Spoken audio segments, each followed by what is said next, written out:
Bismillahirrahmanirrahim. Puji syukur kehadirat Allah Subhanahu wa Ta'ala yang telah melimpahkan kita rahmat dan kasih sayangnya, sehingga pada malam hari ini, meskipun belum pernah mungkin ya, kita belum bisa bertatap muka secara offline, tapi paling tidak kita sudah menikmati dunia digital ini ya Bapak Ibu, sehingga bisa tetap bertemu dengan secara online.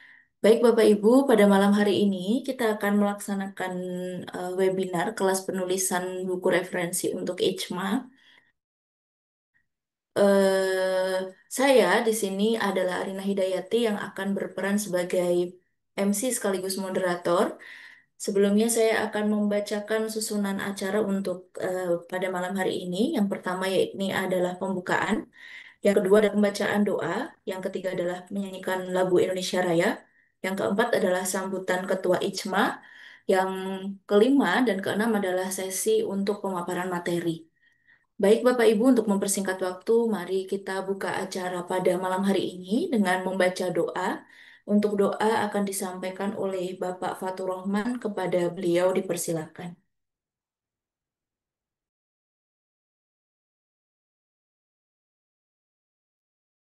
Bismillahirrahmanirrahim.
Sepertinya Pak Faturnya terlempar ya Bapak Ibu ya ini.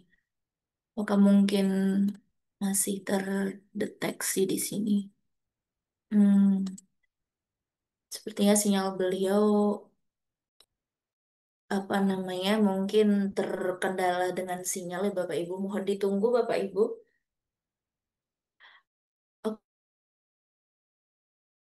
Oke, atau mungkin begini saja Bapak Ibu, karena mungkin dalam hal ini Bapak Faturnya mungkin belum bisa menghadiri di webinar kali ini, mungkin saya akan memimpin berdoa menurut agama dan kepercayaan Bapak Ibu masing-masing. Silakan berdoa, dipersilakan.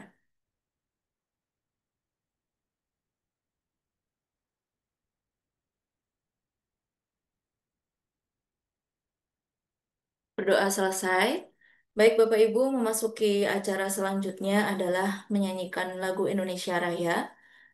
Kepada operator yang dapat membantu, disilakan untuk Bapak Ibu bisa bersikap siap dalam menyanyikan lagu Indonesia Raya.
Baik, Bapak Ibu memasuki acara yang keempat, yakni sambutan.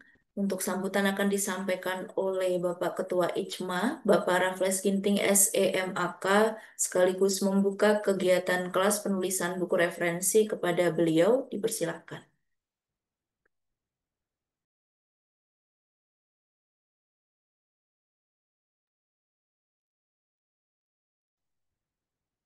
Apakah suara saya terdengar, Bu Arina? Terdengar, Bapak?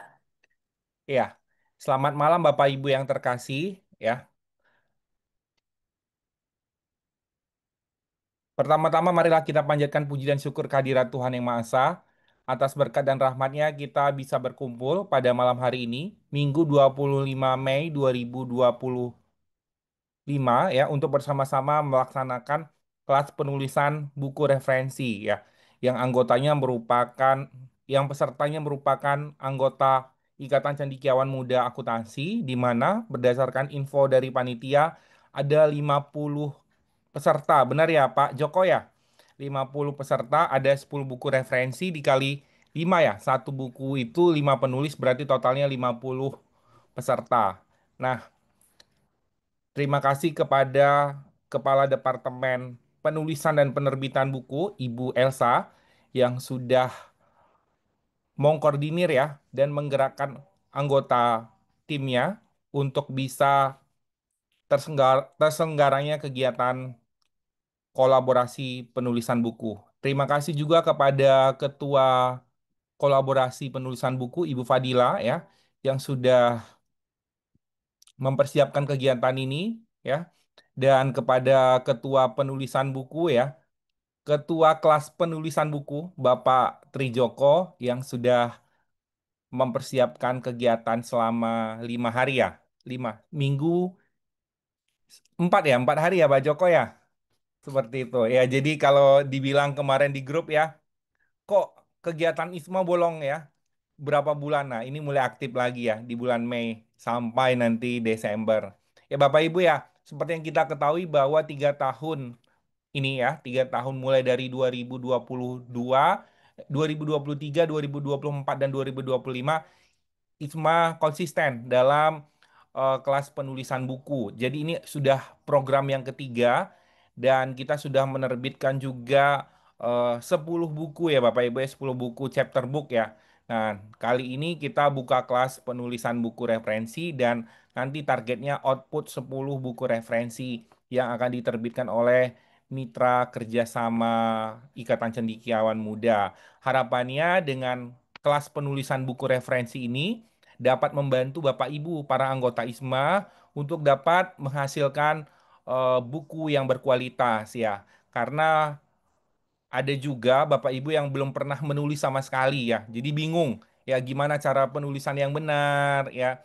Kemudian desain penulisannya bagaimana ya. Buku referensi apa bedanya dengan buku ajar misalnya. Nah, akan dijelaskan oleh pemateri kita yang luar biasa ya. Kira-kira seperti itu dan harapannya selesai kelas penulisan buku ini Bapak Ibu dapat memahami bagaimana teknik penulisan buku referensi yang baik sehingga hasilnya dapat maksimal dan buku yang akan diterbitkan ya ketika sudah terbit dapat dibaca oleh banyak orang dan dapat bermanfaat bagi banyak orang. Mungkin itu saja yang dapat saya sampaikan. Dengan resmi kegiatan kelas penulisan buku referensi ya yang dimulai pada tanggal 25 Maret ya dan nanti akan diakhiri pada tanggal 30 Maret, benar ya?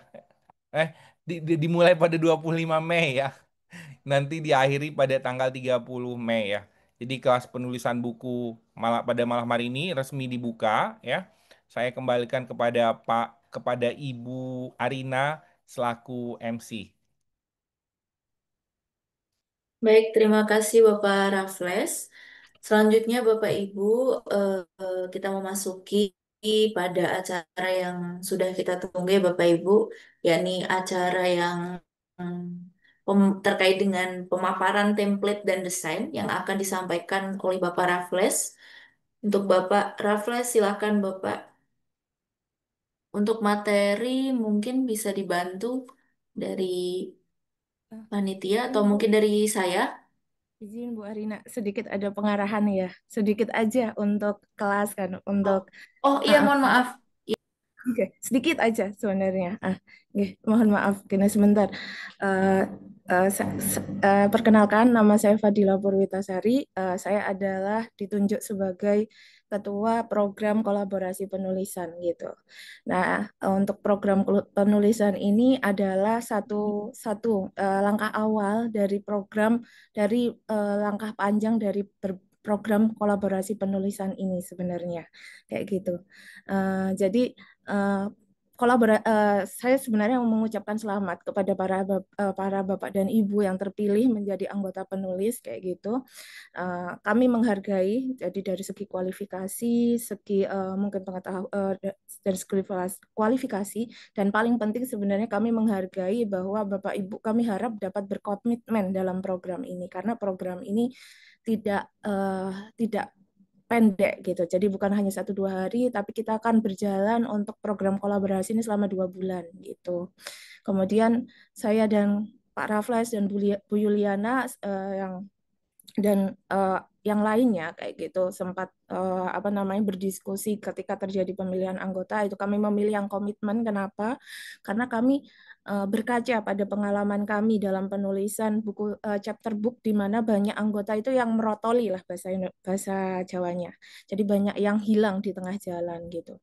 Jadi mungkin kami agak ketat dalam pelaksanaan ini gitu termasuk ketika Bapak atau Ibu anggota penulis ingin mengundurkan diri walaupun sudah membayar biaya, tapi kami mohon maaf sekali lagi bahwa biaya itu tidak bisa dikembalikan gitu, karena itu adalah bagian dari komitmen awal gitu. Nah, kami berharap ini langkah awal, nanti setelah ini adalah waktu penulisan. Kami akan kasih waktu 2 bulan untuk penulisan. Apabila Bapak Ibu anggota penulis dan mungkin juga ketua penulis mengalami kendala ketika di tengah penulisan tersebut, kami mohon tolong beritahukan kepada ketua penulis gitu. Karena kami menerapkan sistem kepemimpinan berjenjang. Jadi apapun nanti kendalanya Bapak Ibu akan sampai juga ke saya dan ke Pak Raffles kayak gitu. Jadi saya mohon mengapa kami sangat mohon ada komitmen karena ini adalah kerja tim kayak gitu. Jadi satu orang yang terkendala maka satu tim yang terkendala gitu. Nah, kami berharap apa Bapak dan Ibu sekalian, mengapa saya ini kita sangat bergerak dalam waktu yang sangat ketat ya, range waktunya sangat ketat gitu. Mengapa? Karena kami berharap saya boleh spill sedikit ya Pak Raffles ya, mungkin gitu. Jadi kami berharap buku ini bisa diterbitkan saat disnatalisnya Ijma kayak gitu. Mungkin itu rencana ya Pak. Nah, kami berharap Bapak Ibu komitmen sehingga kami bisa menerbitkan itu saat disnatalis nggak Pak? Kalau bisa 10 semuanya ya Pak Raffles ya. Kayak gitu. Itu saja Iya, gitu. benar. Nah, itu yang kami harapkan kayak gitu. Jadi, mohon Bapak Ibu yang sudah hadir komit untuk melaksanakan bila bila tidak bisa menyelesaikan program kolaborasi ini, mohon segera mengabari gitu. Baik mungkin eh, ke ketua penulisnya, mungkin dimulai dari ketua penulisnya, kalau mungkin terlalu pribadi atau apa, mungkin bisa sampaikan ke Pak Raffles atau ke saya gitu. Jadi seperti itu karena biar tidak terjadi. Itu saja sih sebenarnya pengarahan dari saya gitu. Mungkin itu saja Pak Raffles yang bisa saya sampaikan. Nanti untuk tatip lebih lanjutnya mungkin ini tatip baru tatip kelas penulisan ya yang kita share di grup. Kemudian untuk waktu penulisan nanti mungkin lebih fleksibel tergantung dari ketua penulisnya, ketua grup tiap grup itu bagaimana untuk apa namanya koordinasinya seperti itu. Jadi kami akan lebih memberikan kebebasan itu apa namanya wewenang ini akan diberikan kepada ketua penulis begitu saja. Mungkin gitu ya Pak Raffles ya yang atau mungkin ada tambahan lagi untuk pengarahan Pak Raffles seperti itu. Mungkin itu saja, Bu. Nanti mungkin di-share di grup terkait pedoman ini ya, pedoman pedoman penulisan ya. Atau nanti Bu Ika sekaligus template ya, Bu Fadila ya. Ya gitu template mungkin nanti bisa kita share eh, mungkin juga bisa kita share lewat grup ya Pak. Kalau mungkin nanti itu seperti itu lebih mudah seperti itu. Kayak gitu. Mungkin itu aja. Kita kan juga sudah bilang dari awal ketika tidak komit maka harus siap digantikan oleh penulis lain kayak gitu. Seperti itu. Mungkin itu aja. Nanti kalau ada pertanyaan monggo disampaikan di grup penulis gitu. Karena waktunya terbatas, ini kita kejar-kejaran sama waktu, jadi saya hanya bisa nyampaikan segini. Kurang dan lebihnya saya mohon maaf. Saya kembalikan lagi kepada Bu Arina selaku MC dan moderator. Baik, terima kasih Ibu. Mohon maaf Bu Fadila tadi sedikit terlupa di sini. Gak apa-apa, Bu. Baik, dilanjutkan mungkin untuk sesi pemaparan materi yang pertama yaitu terkait dengan pemaparan template dan desain kepada Bapak Raffles Ginting SEMAK. Dipersilakan.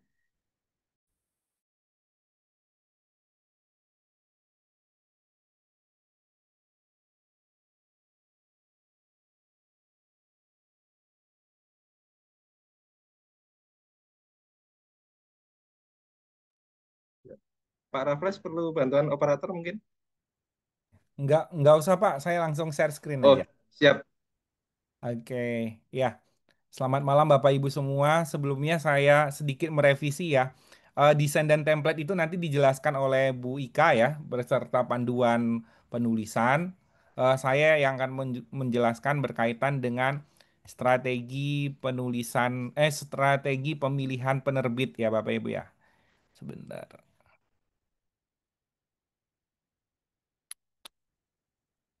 Oke, apakah sudah terlihat Pak Sandy? Sudah, Bapak. Sudah, Pak. Ya, Bapak Ibu, ini materi yang sangat menarik ya.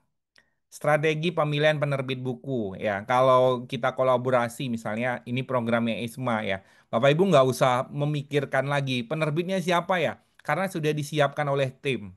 Kira-kira seperti itu. Tentunya mitra kerja sama ISMA.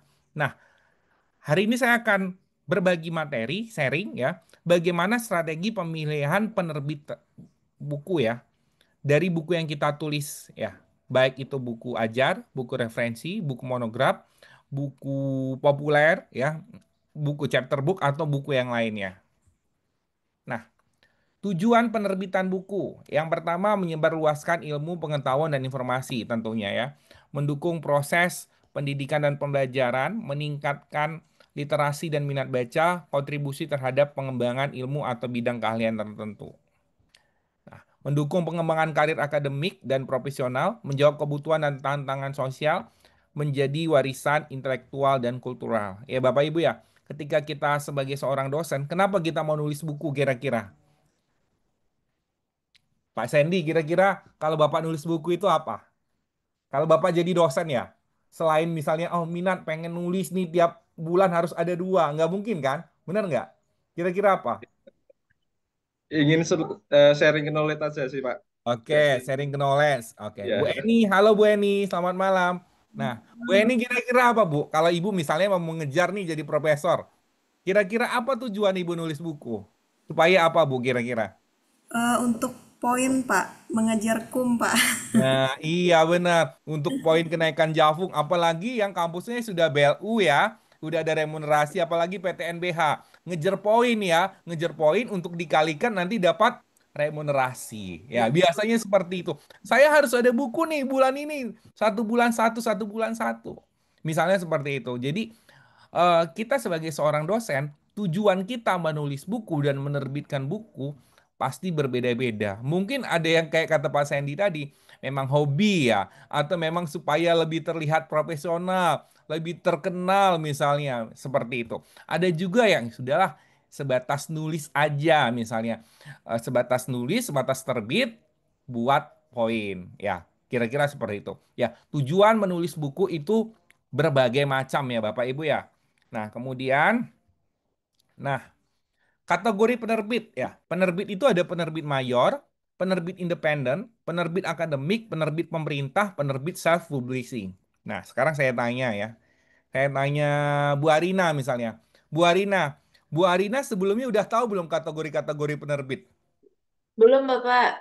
Nah, maksudnya ketika Ya, kita dosen ya, dosen awam ya, saya dulu sebelum saya lumayan sering nulis buku ya, saya nggak tahu penerbit itu apa aja kategorinya. Ya udah yang penting nulis, yang penting terbit buku saya bisa klaim itu buat naik pangkat. Benar nggak logikanya? Cinta skor saya bisa naik. Karena semakin banyak kita nulis buku, Sinta skor kita naik.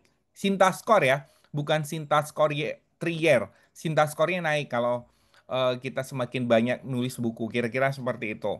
Makanya kalau dilihat, kenapa ada yang Sinta skornya sampai 3.000 ya, ada yang sampai 2.000. Nah, itu karena dia semakin eh, banyak nulis buku ya. Karena kalau satu poin buku referensi kalau saya nggak salah 40 poinnya ya kalau di Sinta Score. Nanti Bapak Ibu bisa lihat Sinta Score poin-poinnya berapa seperti itu. Kalau nulis buku chapter book berapa, referensi berapa ya dan sebagainya. Oke, ya. Yang pertama ada penerbit mayor, ya, penerbit independen, penerbit akademik, penerbit pemerintah, dan penerbit self-publishing. Penerbit mayor, selektif dan menyaring naskah. Penerbit mayor hanya menerbitkan naskah yang dianggap punya nilai jual tinggi atau kualitas konten yang sangat baik. Proses editorialnya profesional, ya. Jadi kalau penerbit mayor ini Bapak Ibu, kita bisa sampai berkali-kali revisi, ya. Saya sedang menulis ya di salah satu penerbit mayor ya. Itu prosesnya kita ngajuin proposal buku dulu ya. Kemudian nanti kita presentasi melalui Zoom. Nah, setelah di ACC kita nulis buku ya. Babnya kita udah kita sediain ya, babnya ada berapa bab misalnya. Nanti mereka akan memberikan masukan. Nah, setelah itu nanti setelah kita selesai kita berikan, nanti kita Zoom lagi, dikoreksi ya. Nah, kemudian apa yang perlu diperbaiki ya? Proses revisi itu ya bisa berkali-kali ya. Rekan saya waktu itu sebelum terbit bisa sampai 7 kali ya, kira-kira seperti itu. Lah, sama seperti kita masukkan artikel di Scopus Q1 mungkin ya, bisa sampai beberapa ronde ya. Bisa sampai beberapa ron. Nah, kemudian naskah akan melalui proses penyuntingan editing, tata letak layout, dan desain sampul oleh tim internal yang profesional. Yang selanjutnya, distribusi luas ya. Buku yang diterbitkan akan masuk ke toko-toko buku besar seperti Gramedia, toko online, hingga distribusi ke sekolah dan perpustakaan. Nah, promosi dan branding kuat, penerbit mayor memiliki strategi pemasaran yang baik, termasuk media sosial, review buku, peluncuran buku, dan kerjasama dengan media. Kontrak dan royalti jelas, penulis biasanya tidak membayar untuk penerbitan, tapi akan mendapatkan royalti dari penjualan. Nah, penerbit mayor kita nggak perlu bayar, ya Bapak Ibu ya. Penerbit mayor kita nggak perlu bayar, ya. Kenapa? Semua sudah diurus oleh penerbit. Nah, kita tidak bayar, tapi kita dapat royalti dari penjualan. Nah, kelemahannya apa? Kelemahannya untuk bisa masuk ke sana butuh proses. Kita buat proposal dulu, kita presentasi dulu sama penerbit. Layak nggak nih buku kita dijual? Seperti itu. Ya Bapak Ibu ya. Nah, itu yang dikatakan dengan penerbit mayor. Kenapa kita harus buat proposal buku? Kenapa kita harus punya buat kita nyampaikan presentasi ya? Karena semua biaya ditanggung dan pemasaran mereka yang melakukan ya brandingnya. Nah, kalau sampai ya tidak sesuai dengan target pasar, maka perusahaannya rugi ya. Makanya harus diseleksi benar-benar. Kira-kira seperti itu. Ya, agar bukunya laris di pasaran. Nah, biasanya mereka merekomendasikan judul-judul ya Bapak Ibu yang diminati atau buku-buku yang belum pernah ada ya. Misalnya akuntansi ikhlas ya yang disampaikan Bapak siapa kemarin Abdurrahman ya. Nah, itu belum ada ya Bu Arina ya akuntansi ikhlas. Nah, siapa tahu nanti bisa jadi salah satu ide. Nah, kemudian penerbit mayor ya adalah penerbit besar yang memiliki sistem penerbitan profesional, jaringan distribusi nasional atau internasional dan reputasi yang sudah dikenal luas.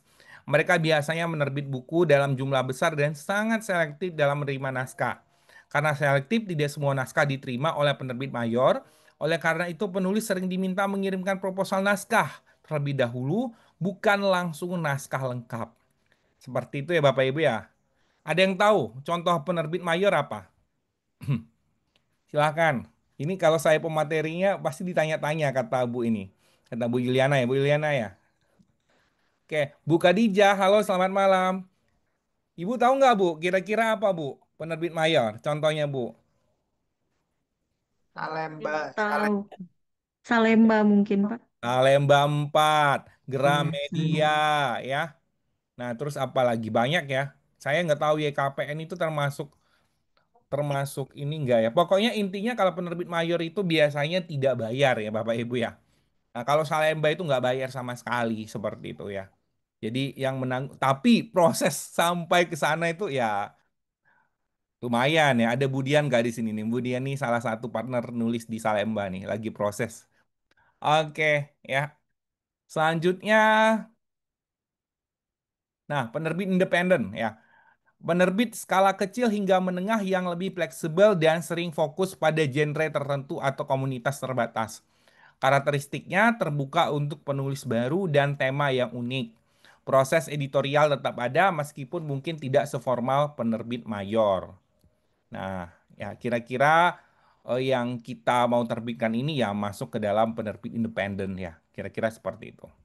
Nah, penerbit akademik ya. Penerbit akademik atau perguruan tinggi ini penerbit yang dimiliki ya oleh kampus ya, misalnya UGM Press, UI Press, IPB Press, Untan Press. Nah, seperti itu ya. Dikelola oleh institusi pendidikan atau lembaga riset, fokus pada buku ilmiah, buku ajar, referensi, umumnya untuk mendukung dosen dan peneliti dalam publikasi ilmiah.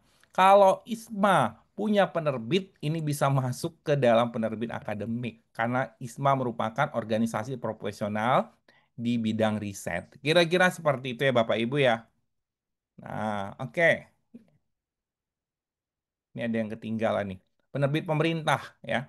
Diterbitkan oleh lembaga negara, kementerian dan BUMN.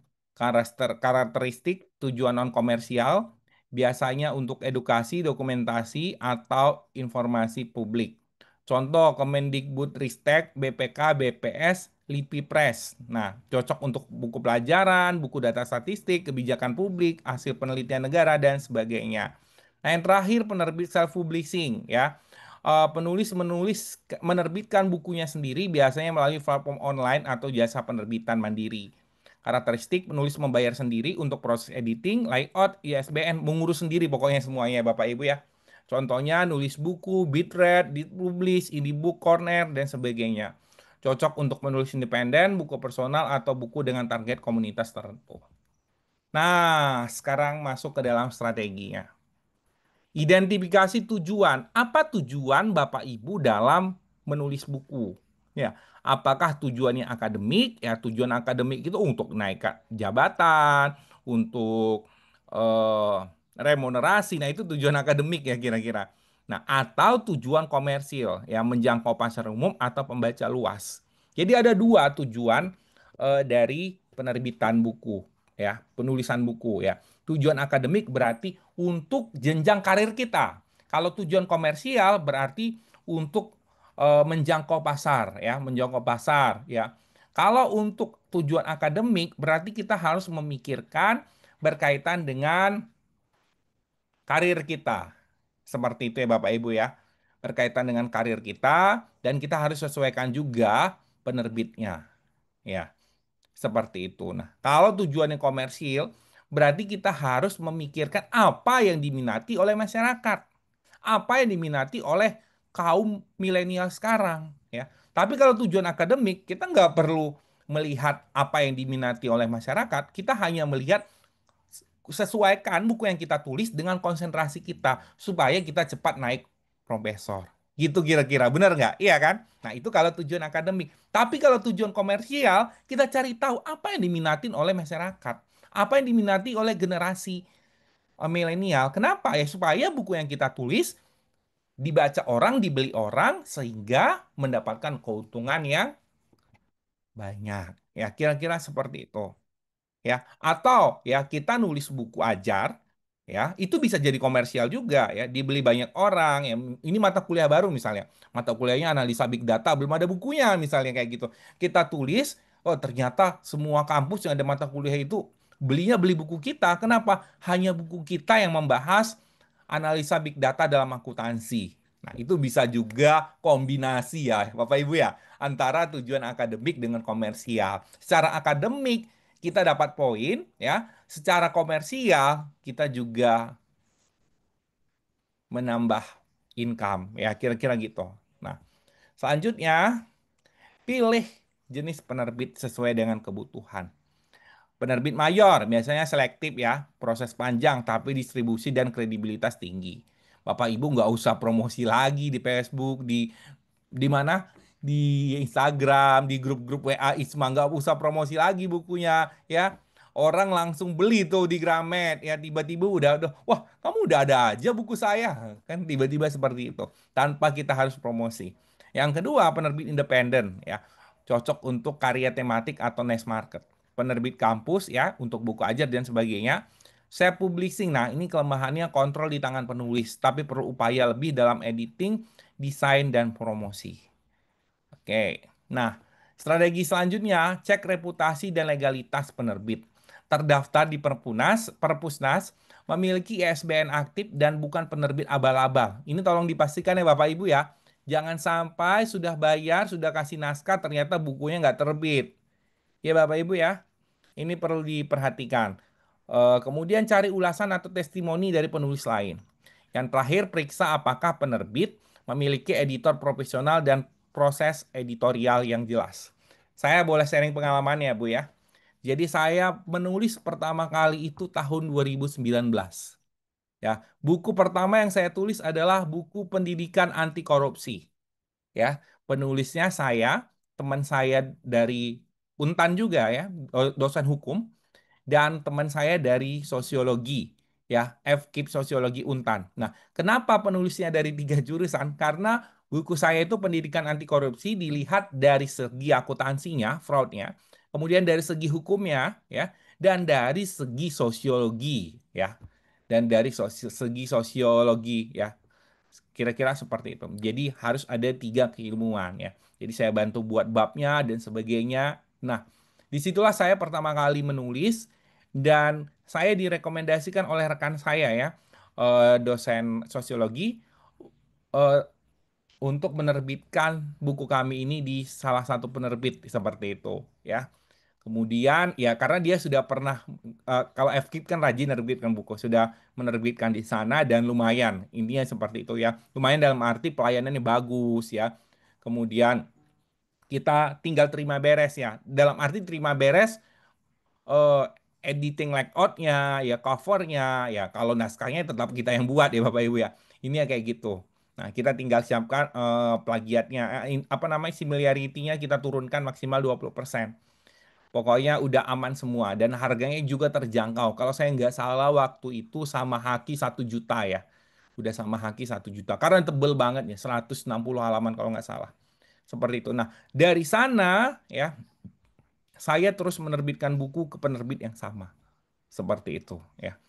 Karena sudah timbul kepercayaan. Jadi ketika ada yang menawarkan, Pak mau nggak menerbitkan di buku kami, banyak tuh ya yang WA saya ya. Pak Sandy Bayang WA saya, mau nerbitkan buku nggak Pak di buku? Iya, boleh sih kan ganti-ganti penerbit. Tapi ketika kita sudah percaya sama seseorang, mau ganti itu susah. Bener nggak Bu Arina? Iya kan? Kenapa? Takut mengecewakan. Oh ini udah butuh, belum selesai. Akhirnya ngomel-ngomel. Ya, kira-kira seperti itu ya. Ya, jadi biasanya saya tanya, Pak, saya mau menerbitkan buku. Ya, waktu itu saya mau menerbitkan buku, tapi saya perlunya 2 bulan. Kira-kira bisa nggak? Wah, Pak, sekarang ini sedang susah daftar ISBN, ya, karena lagi ada kendala. Ya, waktu itu saya lupa. Nah, jadi yang saya senangnya kenapa? Karena mereka jujur, ya Bapak Ibu ya, jujur dalam arti tidak mau menjanjikan muluk-muluk. Sekarang ISBN ini sedang agak lama Pak prosesnya antri, tapi kami usahakan segala macam seperti itu ya. Jadi kita, ibaratnya kalau dulu saya berpikir bahwa setiap buku yang kita ajukan pasti diterima di ISBN. Enggak Bu ya, buku saya ada berapa kali tuh ditolak ya ISBN-nya ya. Yang ngajukan ISBN kan penerbit. Nah, kenapa bisa ditolak? Yang pertama dari segi judul ya. Seperti itu. Kemudian ya ada beberapa hal, tapi diajukan kembali, direvisi, nah diterima ya. Kira-kira gitu ya Bapak Ibu ya. Jadi kita harus eh, cek reputasi dan legalitas penerbit. Nah, kemudian perhatikan layanan yang ditawarkan. Apakah penerbit menyediakan layanan editing, layout, dan desain sampul? Biasanya rata-rata penerbit menyediakan ini ya. Apakah ada promosi dan distribusi? Apakah penulis mendapatkan royalti dan besarannya berapa? Ini ya Bapak Ibu ya. Ini yang paling penting ya. Bapak Ibu ya, Bapak Ibu harus perhatikan berkaitan dengan royalti. Nah, jadi ketika kita memilih penerbit, kita harus tanya, bagaimana perjanjian royaltinya? Bagaimana pelaporannya? Besarannya berapa? Oke, saya coba share ya, Bu ya. Saya coba share salah satu penerbit. Oke, nih saya baru dapat laporan nih ya, royalti. Tuh Bu ya, kelihatan nggak Bu Arina? Sudah. Tuh ya, royalti saya Ya. baru dilaporkan semua, kira-kira gitu. Nah, ya Bapak Ibu ya, kalau kita memilih penerbit, harus cari penerbit yang jujur dan amanah. Ya, tanpa kita minta royalti dia laporkan. Oh ini royalti buku Bapak, seperti itu. Gitu ya Bapak Ibu ya. Jadi nggak perlu kita tagih-tagih. Mana laporan royalti saya? Ya, seperti itu. Jadi mereka akan laporkan ya. Tapi biasanya saya bilang, udah Pak, tiap tahun aja nanti dikirim royaltinya. Misalnya seperti itu. Ya, biasanya dia akan kirim royalti ke ketua penulisnya, penulis pertama misalnya, atau orang yang mengajukan ke sana. Biasanya seperti itu. Ya, royalti dari buku Isma 3 tahun lalu juga sudah. Tapi kalau penulisan buku, biasanya royaltinya untuk Kas Isma ya Bu Elsa ya. Benar nggak Bu Elsa? Halo Bu Elsa. Ya Bu Elsa ya. Iya, Pak. Untuk Kas Isma ya Bu ya. Kalau royalti buku Isma ya Bu ya.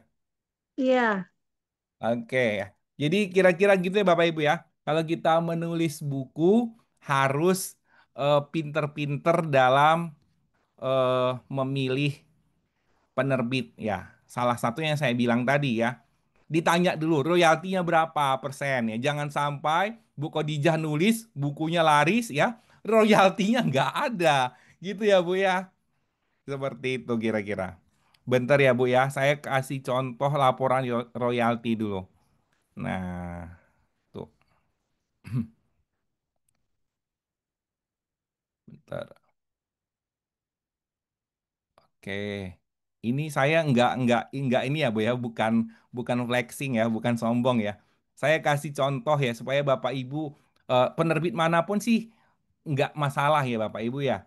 Tapi yang penting harus cari yang maksud saya yang benar-benar benar. Kok nggak bisa dibuka ya? Oke, kenapa dia bukanya ini?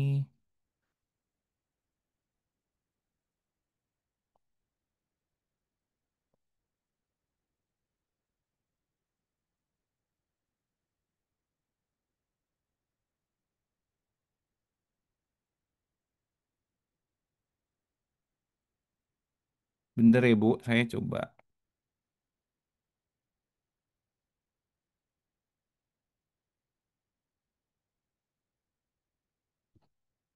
Oke,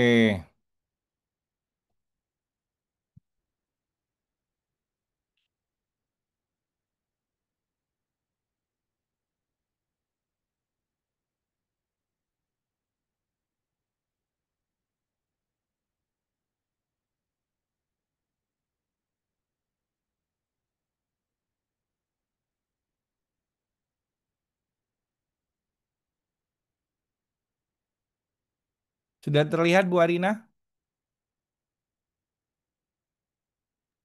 Sudah, Pak. Wah, kok dia hilang ya? Iya, Benar-benar. hanya lembaran kosong tapi ya. Excel Iya. mungkin di sebelah ini ya. Oke. Oh iya, benar benar benar benar. Terlihat ya, Bu ya? Iya, Pak. Nah, ini ya bukunya. Nah, tahun terbitnya berapa, harganya Hmm. berapa, penjualannya dari mana aja misalnya. Hmm. Market Flash, offline. Nah, ini buku saya tuh harganya 46.000 ya. Market Flash itu 75.000, offline 5, total 80. Harga total semua 3.600.000 ya sudah ditransfer tahun lalu ya, Bapak Ibu, sebesar 368.000 seperti itu. Nah, kemudian nanti ada yang belum terbayar berapa. Seperti itu kira-kira ya Bapak Ibu ya. Nah, ini yang saya katakan Bapak Ibu kalau memilih penerbit ya harus jelas royaltinya ditanyakan dulu. bagaimana prosesnya ya Bapak Ibu ya, proses pencairannya bagaimana. Nah, ini kalau penerbit yang saya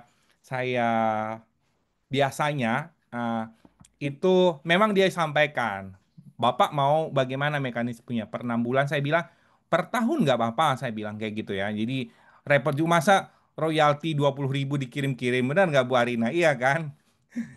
Nah, jadi ya per tahun biasanya. Nah, tapi biasanya diberikan laporan berkala. Nah, jadi saya juga menawarkan penerbit ya kepada kampus. Jadi kalau kampus misalnya cari penerbit untuk dosen-dosen atau untuk mahasiswa, saya berani tawarkan ya kira-kira seperti itu. Ya, jadi saya jelaskan, oh ini royaltinya seperti misalnya ya makanya kemarin ada salah satu anggota ISMA, Pak Rables minta rekomendasi dong untuk penerbit misalnya. Nah, saya kasih seperti itu. Saya kasih beberapa ibu ini silahkan dipilih ya. Tapi yang biasa saya pakai ini ya, alasannya ya saya sampaikan ya. Karena saya ya kenapa saya awalnya menggunakan itu karena saya diceritakan sama rekan saya testimoni ya. Wah, iya ini ya royaltinya dilaporkan secara berkala, dapatnya berapa segala macam ya. Intinya seperti itu. Nah, tapi pilihannya tergantung kita masing-masing. Ya. Tapi ya Bapak Ibu ya, kalau kita pakai penerbit mandiri yang saya bilang tadi ya, kita tetap harus keluarkan uang ya. Nah, kecuali penerbit yang pertama tadi ya Bapak Ibu. Nah, itu baru semua biaya ditanggung. Penerbit namanya penerbit mayor. Kira-kira gitu seperti Salemba 4, Erlangga ya Bapak Ibu ya. Oke, selanjutnya. Nah, tinjau kontrak penerbitan, periksa harga hak cipta, apakah tetap milik penulis, lama kontrak, dan hak eksklusif. Skema royalti, nah ini yang saya katakan tadi, biaya cetak dan distribusi, hak cetak ulang dan versi digital. Nah, kesesuaian tema dan segmentasi pembaca. Pilih penerbit yang relevan dengan genre atau bidang keilmuan Anda. Lihat katalog buku penerbit, apakah sesuai dengan gaya dan tema tulisan Anda. Bandingkan beberapa penerbit, kirim proposal atau naskah ke beberapa penerbit, bandingkan respon, kecepatan, komunikasi, dan transparansi biaya. Nah, saya sudah membandingkan ya, sebelum saya memutuskan untuk menulis buku, kemudian saya terbitkan, saya sudah bandingkan beberapa penerbit. Misalnya, penerbit ini kelemahannya apa, penerbit itu kekurangannya apa, ya Bapak Ibu ya.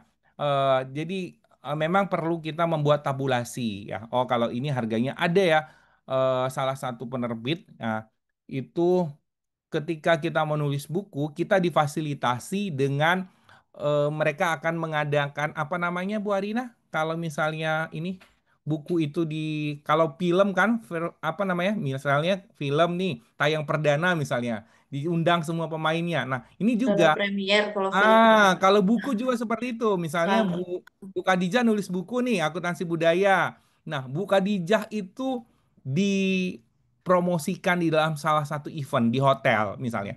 Nah, di hotel, kemudian diundang semua dosen, itu yang membiayai adalah penerbit. Ada penerbit yang seperti itu. Ya, Bapak Ibu ya. Ada penerbit yang seperti itu. Makanya saya bilang, setiap penerbit itu punya eh, apa tadi? Ya, plus minusnya. Plusnya apa, minusnya apa ya. Misal minusnya harga yang mahal. Harga yang mahal kan termasuk minus. Benar nggak? Nah, seperti itu ya. Kemudian, nah itu saja. Tapi sebelum saya tutup ya Bapak Ibu ya, saya coba share screen dulu ya. Saya itu beberapa kali dapat email ya Bapak Ibu ya dari penerbit internasional ya yang menawarkan untuk menulis buku. Tapi kita harus hati-hati juga ya, Pak Sandy ya, dalam memilih walaupun kita ditawarkan di email. Nah, apalagi kalau jurnal internasional biasanya itu sering yang abal-abal kan ya. Benar nggak, Bu Khadijah ya? Kalau menawarkan lewat email ya. Oke, sebentar. Saya coba cari ya, Bu ya. Oke, sebentar. Waktu saya berapa menit lagi, Bu? Halo, Bu. Bentar ya. waktunya sampai dengan jam 24.45, Pak. Sebetulnya masih lumayan Saya nggak usah lama-lama, saya minta waktu 5 menit aja lagi, bentar ya. Saya coba Baik, cari baik, ke baik, Pak. emailnya. Bener, bener.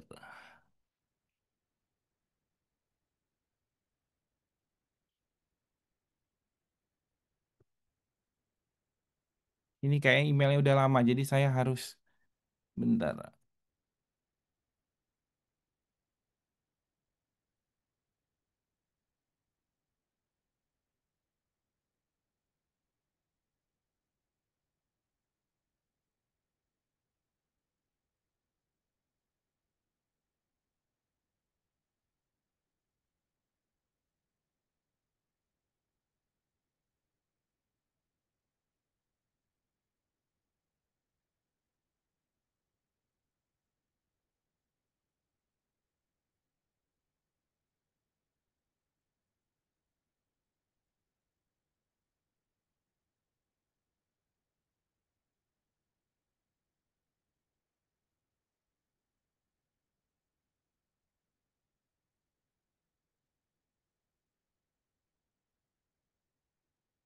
Oke, ya Bu, bentar ya. Nah, apa sudah terlihat? Belum, Pak. Oh Sudah ya, ya. Pak, sudah. Oke, nah, Dear Dokter Ginting, padahal saya masih OTW nih dokter ya, tadi udah dipanggil dokter. Ya, dia melihat salah satu tulisan saya di Sinta 2 berkaitan dengan kripto. Udah lama ya, 2023 kayaknya. Di Sinta 2. Nah, kemudian dia menawarkan untuk menulis buku tentang kripto. Nah, ini penerbitnya apa nama? OpenText, Intec OpenText. Terus saya searching-searching. Ini udah berapa kali loh, Bu? Mungkin ada 10 kali dari tahun 2023 dia nawarkan. Tapi saya udah lihat sih gimana segala macam. Nah, memang kita harus bayar sih. Nah, tapi ya itu tadi saya udah ngelihat. Makanya saya katakan tadi kita perlu membandingkan, kita perlu cek-cek ya. Nonton YouTube, ya cari informasi dan sebagainya. Nah, kemudian baru berapa hari yang lalu ya, saya dapat email Bu dari Emerald. Ini Emerald nih benar-benar Emerald ya. Dapat tawaran untuk menulis scale paper ya. Ini ya. Dia Raffles Ginting. Nah, kemudian di bawahnya, apabila Bapak memiliki studi kasus atau buku, silahkan dikirimkan melalui Publis Emerald. Ya, ini salah satu bentuk tawaran dan ya nggak semua orang dapat ya Bapak Ibu ya. Nah, jadi ketika kita dapat email dari penerbit yang lumayan, Emerald itu lumayan terkenal, bener nggak, Bu Khadijah ya? Eh, Ya, kalau yang lagi S3 masih tahu ya, Emerald dan sebagainya. Jadi, kalau kita dapat tawaran seperti itu ya, kita harus lihat dulu siapa yang menawarkan. Nah, seperti saya tadi, kalau misalnya Emerald, Sign Direct misalnya, itu boleh dipertimbangkan. Tapi kita pastikan bahwa itu benar-benar dari Emerald ya, bukan pakai email yang lain. Kira-kira seperti itu. Nah, kalau ditanya, Pak, kenapa dia bisa tiba-tiba WA saya ya misalnya? Kenapa tiba-tiba saya di WA, ada salah satu teman saya tiba-tiba di WA oleh penerbit internasional yang terkenal untuk jadi reviewer ya. Padahal dia aja belum pernah nulis di Scopus ya, belum terbit, tapi udah diminta jadi reviewer seperti itu ya. Tahu dari mana? Mungkin dari kualifikasi tulisan-tulisan kita ya. Kira-kira seperti itu ya Bapak Ibu ya. Jadi seperti saya katakan banyak jurnal-jurnal abal-abal, penerbit abal-abal yang menawarkan kita lewat email. Kita harus pandai, pintar untuk memilih ya. Kita nonton dulu YouTube ya, misalnya oh ini penerbit ini apa atau cari di Google ya, kira-kira seperti itu. Oke, mungkin itu saja dari saya Bu Arina. Kita lebih banyak diskusi. Baik, terima kasih banyak para Flash. Mungkin langsung saja kita masuk ke sesi diskusi atau bagaimana para Flash? Boleh Bu, diskusi aja. Oke. Baik, Bapak Ibu silakan apabila Bapak Ibu ada yang ingin ditanyakan, mari kita diskusi bersama. Boleh raise hand ataupun mungkin bisa melalui chat ya Bapak Ibu.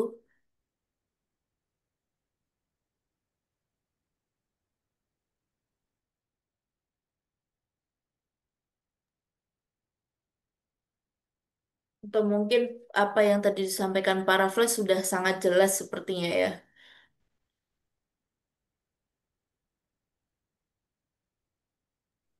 Izin bertanya Bu Oh Arina, baik, mungkin silakan buat Ibu Fadila. Parafles mau nanya nih, kalau kita misalnya tadi itu kita pengen nerbitin buku kayak gitu. Hmm. Nah, itu terus yang saya bingung itu adalah gimana sih caranya dapat kontak person dari penerbit yang qualified kayak gitu. Maksudnya qualified itu nggak harus penerbit besar ya, tapi yang bisa dipercaya kayak gitu loh. Terus sebenarnya kayak gimana sih? Karena mungkin Bapak kan jelaskan tentang ini loh jenis-jenisnya, tapi kita kadang butuh di lapangannya kayak gimana gitu gitu sebenarnya. Oke, Mungkin ada tips trik dari Pak Raffles gitu mungkin. ya.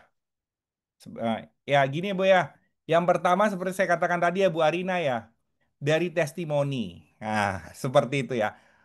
Saya agak ragu juga kalau saya nggak kenal sama penerbit, tiba-tiba langsung misalnya seperti itu ya. Jadi penerbit yang saya katakan tadi, yang sering saya gunakan ya, termasuk yang kerjasama dengan ISMA. Nah, itu saya kenalnya dari salah satu sahabat saya ya, sahabat saya. Kemudian mengatakan bahwa saya udah berkali-kali, kebetulan sahabat saya itu bapaknya juga profesor ya Bapak Ibu ya, udah menerbitkan buku juga berkali-kali di sana. Nah, jadi ya otomatis saya pasti percaya intinya gitu ya.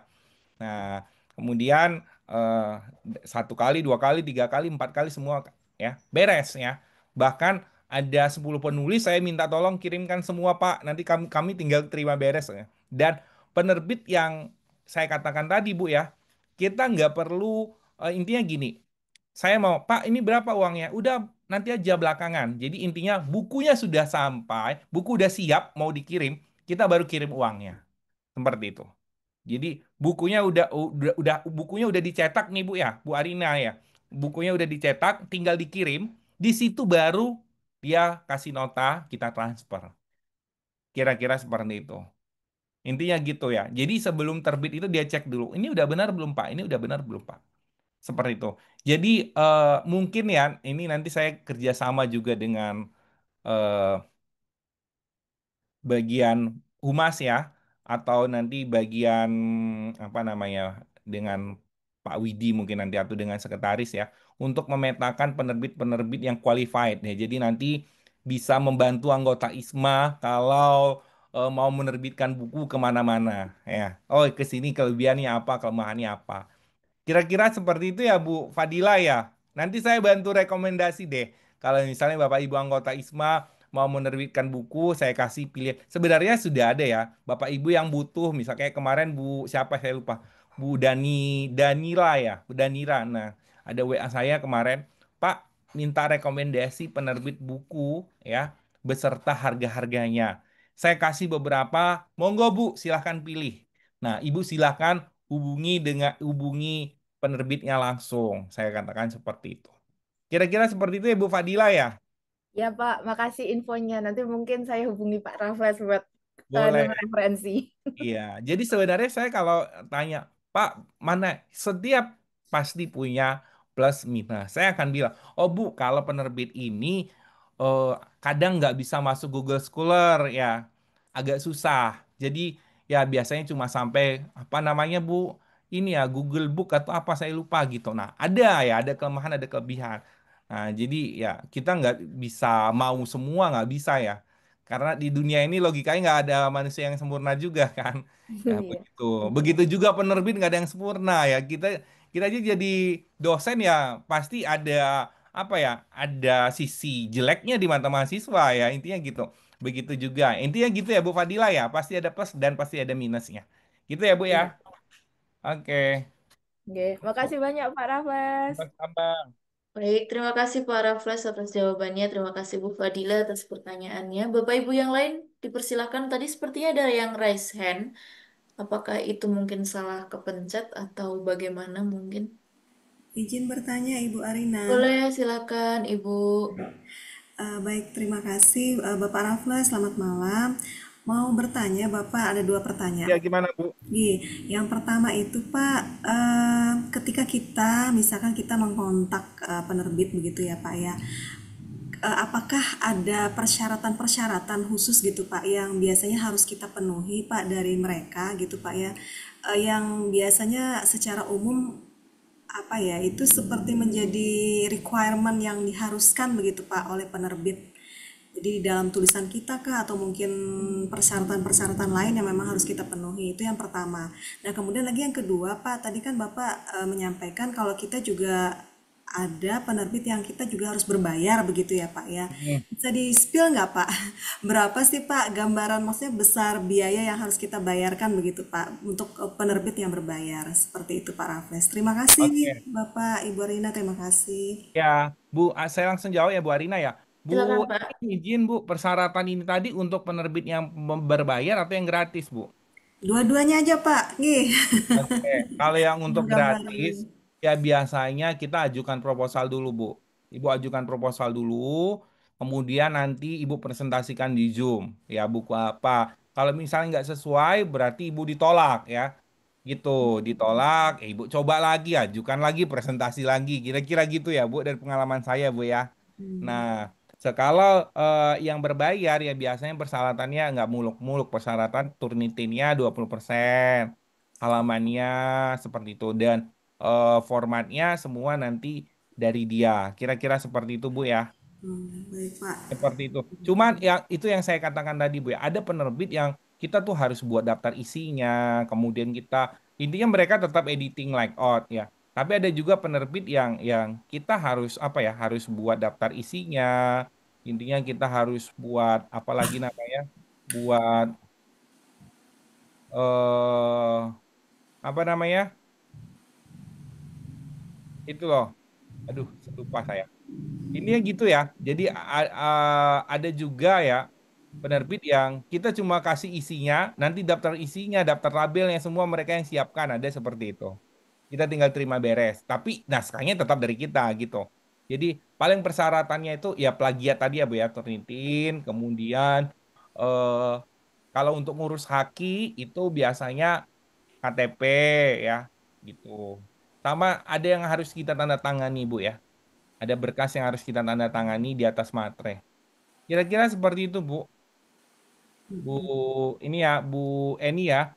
Iya, Eh apa namanya? Kalau persyaratan itu biasanya apa namanya? Enggak kalau yang berbayar itu biasanya enggak ada revisi, ada penerbit yang ada revisi, reviewnya ada, tapi biasanya nggak banyak reviewnya seperti itu. Nah, kebetulan saya jadi reviewer juga ya Bu ya di salah satu buku ya. Jadi saya mereview beberapa buku profesor ya, beberapa buku profesor dan beberapa buku doktor ya. Jadi ketika mereka sudah selesai naskah, saya review. Namanya beda ya Bu ya, antara editor dengan review beda. Saya review, kemudian setelah itu nanti dibalikin lagi, nggak banyak, paling satu kali. Kalau yang gratis itu bisa berkali-kali ya biasanya. Gitu. Kalau yang berbayar ya ada yang nggak ada review ya. Ada penerbit yang nggak pakai review. Ada juga penerbit ya yang menggunakan review. Tujuannya apa? Untuk memaksimalkan kualitas-kualitas buku. Kira-kira seperti itu. Gitu ya Bu, ini ya Bu siapa namanya? Bu Eni. Yang kedua tadi apa Bu Bu Eni? Eni. yang kedua tadi masalah itu, Pak, yang bayaran Bapak. Bisa di-spill nggak, Pak, biasanya bayaran itu seberapa besar, kemudian untuk kepentingan apa-apa aja gitu, Pak, yang dibayarkan gitu, Pak. Oke, berbayar biasanya paling murah itu 500.000 Bu. 500.000 itu Ibu udah dapat 5 buku biasanya ya. 5 buku, kemudian saya nggak ini ya, nggak share screen flyernya nanti dikira saya promosi. Ya, nanti saya kalau mau nanti japri saya aja nggak apa-apa, nanti saya kirimkan. Nah, paling murah itu 500.000 Bu Eni ya. 500.000 itu Ibu udah dapat 5 buku, tapi buku yang Ibu terima dua. Karena 3 buku itu nanti mereka akan kirim ke Perpusnas. Urusan Perpusnas itu bukan urusan Ibu lagi, itu udah mereka yang kirim ke Perpusnas. Gitu ya Bu Eni ya. Nah, paling murah seperti itu. Nah, kalau Ibu mau tambah haki biasanya sampai 400. Biasanya totalnya 900, 800 sampai 900. Itu tergantung dengan jumlah halaman buku Ibu ya. Seperti bukan haki ya, tapi yang tergantung jumlah halaman, cetaknya, biaya cetaknya tergantung dengan jumlah halaman. Seperti itu. Nah, sama ditambah ongkir ya. Ongkir kan biasanya tergantung dengan jauhnya ya, Bu ya. Kalau rumah Ibu di Papua dari penerbitnya di Medan, nah itu mahal loh ongkirnya. Gitu ya, Bu ya. Nah, kemudian apa lagi, Bu? Udah, itu aja. Apa lagi tadi yang belum saya jawab? Kayaknya sudah sih Pak. Kayaknya tadi Permisi. yang masalah apa pembayaran itu berarti ke biaya cetak begitu ya Pak ya, Iya, ke biaya tabungan Pak. cetak, kemudian ada juga penerbit yang kasih ibu kaos gitu ya. Ada tulisannya buku ibu. Iya bener Bu, ada yang gratis kaos, biasanya seperti itu. Ada tulisan buku ibu, ada foto ibu di belakangnya. Nah, ada juga penerbit yang menyediakan yang saya katakan tadi, apa Premier ya, benar nggak? Nah, seperti itu. Atau menyediakan bedah buku. Nah, salah satunya penerbit peneleh. Pernah dengar penerbit peneleh, peneleh nggak? Belum. Pernah Apa? dengar tapi Pernah. nggak tahu tuh Saya Pak apa pernah. itu Pak. Pernah ya Bu Khadijah ya, penerbit peneleh ya? Nah, Saya Pak. pernah dengar. Nah, punyanya Bu Ari Kamayanti kalau nggak salah ya, benar nggak? Iya, Malang, Malang, Pak. Pak, di Malang. Malang ya. Kebetulan saya pernah jadi pembedah buku di Peneleh ya. Saya belum pernah nulis di Peneleh, tapi pernah membedah buku salah satu eh, penulis ya, Bu Nitri ya, Bu Nitri anggota ISMA juga tentang akuntansi budaya kalau saya nggak salah. Seperti itu. Jadi ketika bukunya sudah selesai, itu buku kita akan dibedah ya, online ya. Dan mereka yang bertanggung jawab mencari pembedahnya siapa. Kira-kira seperti itu. Gitu ya Bapak Ibu ya. Jadi setiap buku itu punya punya fasilitas yang berbeda-beda. Nah, penerbit yang biasa saya pakai itu nggak ada kayak Gala Premier, nggak ada kayak Beda Buku, nggak ada ya. Nah, ada mungkin penerbit yang satu ya ini. Makanya saya katakan tadi penting kita buat tabel. Oh ini apa saja yang ditawarkan. Nah, minusnya apa mahal segala macam ya. Kira-kira gitu ya Bu ya. Baik, terima Oke. kasih Bapak. Baik, terima kasih Bu Eni yang sudah menyampaikan. Oke, baik. Selanjutnya ada Pak Muhammad Ilyas ya. Barusan sepertinya beliau raise hand. Ya, terima Ya, kasih Bu silakan. Arina. Para Flash, mohon izin bertanya Ya, gimana? eh, terkait Schooler. Nanti Heeh, apakah buku kita itu nanti sampai ke Schooler ya? Itu yang satu. heeh. Kemudian yang kedua, eh, orang luar apakah bisa akses full ataukah itu nanti eh, soalnya saya pernah kebetulan diajak rekan juga menulis itu ada di mana Google Books ya kalau nggak salah dan itu ada harganya dan nggak tahu itu klaimnya siapa gitu. Heeh. eh nggak masnya ini ke buku yang di ISMA itu apakah itu Oke. nanti akan akan seperti itu kah atau ada eksklusivitas eh, pemilih begitu sih gitu. Dan kalau di apa pernah itu pada saat sharing bukunya siapa ya Prof. Made Narsa kalau tidak salah itu diklik atau di searching di Shopee itu ada gitu tapi kan eh, apa tidak tahu kita itu pemilihnya siapa artinya diperjualbelikan begitu. Eh, dia ada semacam file liar atau gimana gitu ya padahal itu kan hak cipta ya maksudnya ya Iya. ya ya seperti itu mungkin ya terima Oke. kasih. Ya. Eh, yang pertama ya, nanti kalau buku ISMA ini ya ada di Google Scholar ya. Saya udah koordinasi ke penerbitnya kemarin ya. Salah satu mitra ISMA. Biasanya ISMA juga pakai itu ya Bu Elsa ya, Bu Elsa. Bu Elsa ini udah 3 tahun nangani penulisan buku. Nah, kemudian yang kedua, eh ya bukunya itu bakal dijual di Shopee segala macem. Nah, seperti saya katakan tadi Pak Ilyas, nah royalti ada laporan royalti. Nah, kalau buku Isma itu ya, nah seperti yang dikatakan Bu Elsa tadi, royaltinya untuk kasnya Isma seperti itu. Tapi itu nggak bakal diambil orang Pak Ilyas. Jadi saya pengalaman Ya, ya. Jadi misalnya orang nggak bisa akses full ya. Orang kayak buku saya yang big data, mereka nggak bisa akses ya. Kalaupun ada saya lihat ada. Mereka hanya bisa akses halaman pertama setiap bab gitu. Jadi mereka nggak bisa ngambil PDF-nya. Seperti itu ya. Paham nggak Pak Ilyas? Gitu ya? ya, ya paham. Cuman tapi ada yang tapi terjadi gitu loh Pak Raffles. Iya ada terjadi ya. mungkin tergantung penerbitnya juga kali ya, benar nggak? Ya, Iya, tergantung penerbitnya juga. Makanya saya katakan tadi sama Bu Fadila, kita memang harus hati-hati dalam memilih penerbit. Kira-kira seperti itu. Ya, kira-kira gitu sih. ya. Nah, makanya ada salah satu rekan saya, kami ada menulis buku ya dulu. Kemudian dia bilang, saya mau dapat bukumu, nggak dapat di internet. Dia bilang kayak gitu, nggak dapat di internet misalnya seperti itu. Sebenarnya bisa juga itu nggak dari penerbit, Pak. Bisa juga itu dari orang-orang yang misalnya kita nggak tahu ya, kemudian dia menggugah apa segala macam, dia men-scan. Nah, karena kalau kita cari di PDF, itu kita sering menemukan buku-buku yang full lengkap PDF-nya. Bener nggak, Pak Ilyas? Iya kan? Iya, iya. Kadang dipakai di mana ya itu ya? Bukan LinkedIn satunya itu loh. ResearchGate. Nah, ResearchGate Nah, itu kadang ada yang request gitu dari Scholar tapi tembusnya ke ResearchGate. Akhirnya kalau kita mau apa ya mengunduh file di Google itu kan harus mengupload. Nah, itu akhirnya terjebaknya di situ. Ya pada akhirnya ya full full full PDF akhirnya gitu. Nah, itu mungkin yang bisa disebarkan sama yang peminta itu tuh, yang request itu tadi. Itu sih. Maksud saya paling nggak ada mitigasi begitu, Pak. iya, Flash benar. untuk ini. Seperti itu. Gitu. Nanti dipikirkan lagi oleh tim ini ya. Nah, coba saya share screen dulu ya, Bu ya. Nah, kelihatan ya Pak Ilyas. Nah, kalau kita buka misalnya ini buku akuntansi sektor publik misalnya. Nah, ini ya, seperti inilah. Ini langsung dapat muncul kan PDF-nya, padahal kita nggak diminta bayar. Bener nggak? Iya kan? Seperti itu. Nah, ini full malah. Seperti itu kira-kira ya Bapak Ibu ya. Jadi ya nggak tahu juga itu siapa yang share-nya segala macam. Tapi saya rasa kalau dari penerbit ya, ya tergantung penerbitnya juga kalau menurut saya ya. Kalau biasanya beberapa penerbit kalau saya mau menerbitkan buku saya tanya.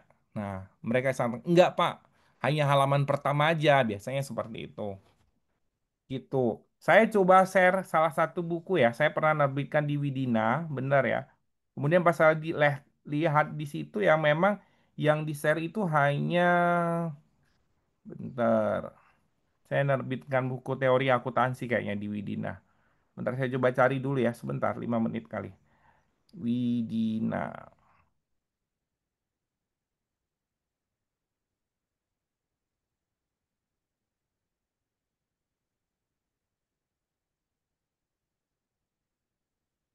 Oke,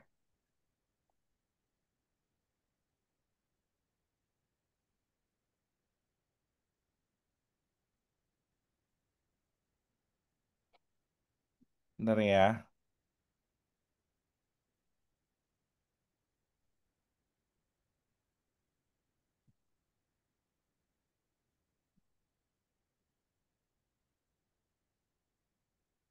Udah kelihatan belum, Pak? Belum, Sudah ya? belum, Pak. Sudah, Pak. Ya, ya, Iya. sudah, sudah. Oh, ini. Ini, Pak. Ini yang muncul di Google buku saya teori akuntansi. Penerbit Widina. Nggak semuanya kan? Cuman, awalnya aja. 1, 2, 3, 4, 5, 6, 7, 8, 9, 10, 11. Ini yang muncul di Google-nya. Seperti itu. Gitu. Jadi kalau kita mau ya, kita harus bayar ya. Kira-kira seperti itu. Hmm, Nah, makanya ya, saya katakan tadi, sebelum kita menerbit buku, diskusi dulu sama penerbitnya. Oh, ini. Seperti itu kali ya. Itu kalau kita menerbitkan sendiri. Gitu ya, Pak Ilyas ya. Kalau misalnya ya, udah siap, melalui siap. ISMA pasti ada timnya. Nanti Bu Fadila diskusi sama timnya. Oh, ini sama penerbitnya gimana. Nah, jadi aman sebenarnya kalau kita melewati ada misalnya kolaborasi. Tapi yang susah seperti Bu Fadila tadi bilang, kita mau nulis sendiri, kita cari penerbit ya itu tadi ya. Gitu. Gitu ya Pak Ilyas ya. Ya, terima kasih banyak, Pak. Plus, siap. Oke. Bu Baik, Arina terima ada kasih ya. kolom chat Terima ya. kasih. Bagaimana Pak Raffles? Di kolom chat ada pertanyaannya. Oh ya, ini ada Bu Yana juga yang tadi sudah apa namanya raise hand. Kalau ini ada pertanyaan dari Ibu atau Bapak Windy nih. Bapak bagaimana bisa dihubungi email oleh Emerald untuk ditawarkan menerbitkan buku? Oke ya, saya kurang tahu juga ya Ibu ya. Jadi tiba-tiba saya kaget pagi-pagi buka buku. Buka buku lagi, buka email. Nah, di awalnya itu tadi ya call paper, nawarkan call paper untuk artikel. Nah, setelah itu baru nawarkan kalau memiliki studi case sama eh, apa namanya? Itu tadi kalau mau menerbitkan buku. Oke, itu saja. Sudah ya Bu ya, ada lagi. Eh, Ini ada lagi Ibu Yana. Ibu Yana, apakah Oh, masih iya, ada? Ya, iya Bu. silakan. Terima kasih. Izin Pak Raffles, selamat malam. Mohon maaf Pak, selamat malam. Selamat malam, Bu. Iya, Suara silakan, Bu. saya ya. Iya, Baik, Bu. Pak, Nanti saya mungkin mohon bisa maaf, saya bantu. Iya, saya off cam ini karena jaringan saya kurang stabil Pak. baik, Bu. Izin, ya. Ini Pak, mungkin yang pertanyaannya adalah tadi kan salah satunya dijelaskan terkait dengan ini apa namanya, gimana kita itu mendesain topik yang menarik gitu ya supaya itu bisa berpeluang gitu untuk diterbitkan oleh penerbit. Nah, mungkin pertanyaannya kira-kira selain selain berkaitan dengan topik, apakah ada hal lain yang mungkin menjadi pertimbangan naskah kita itu berpeluang diterbitkan? Lalu biasanya adakah kesalahan yang dilakukan oleh penulis begitu, Pak, sehingga saat mengirimkan naskah begitu ya kepada penerbit, sehingga atau kesalahan umum apa biasanya Pak yang ada gitu sehingga itu menjadi eh, artinya pertimbangan naskahnya tidak bisa diterbitkan seperti itu. Kemudian pertanyaan selanjutnya, eh, mungkin apa ya kira-kira kalau penulis baru itu kira-kira biasanya kan penerbit akan prefer kepada penulis yang sudah berpengalaman atau sudah sering menulis gitu ya Pak ya. Kira-kira kalau sebagai penulis baru atau kira-kira penerbit itu untuk bisa menerima naskah dari penulis baru itu apa ya pertimbangannya begitu Pak. Jadi masih terkait dengan pertanyaan pertama tadi. Terkait itu sih Pak, sama kira-kira berapa lama ya naskah itu prosesnya berapa lama, mulai dari diterima sampai diterbitkan, umumnya berapa lama gitu sih, Bu Arini. Terima kasih Pak sebelumnya. Ya, baik, Bu Yana. Terima kasih. Pak Raffles mungkin bisa dibantu menjawab, Pak. Bapak sepertinya masih ke mute itu, Pak. Mohon maaf. Yang pertama tadi selain topik ya Bu ya. Selain Iya. topik mungkin kebutuhan Bu Yana ya.